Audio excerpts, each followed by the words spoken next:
nia ma fu che lam bong asak lai te ka chon pathian ro pena soi nga sangkhat an noi nga te kan hlo mai to cha cha calendar chau te kan hon to ni tiang ver chu nia a kho ver thir tanga ngai to chonin I rong bol hi a hlok lo amaro chu ai ma zana te po concert te kan ne ya mun chang chang ate po achang phai chuan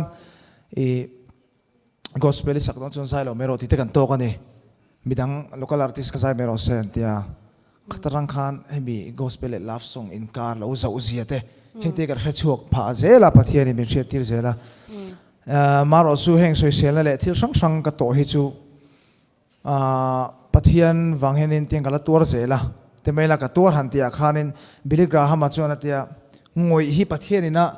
heng min do tu te ma chon dan tura min train na ti ni suwang chonin ti khanin ka ngoya pathian lama katlulu zela anin lo ching fel mai ati tur kain ka ti tur sai ka tia kain ka ti tur sai ka tia pathian ro puinan ka fasai choka abak chu pathian in alo bo zui mai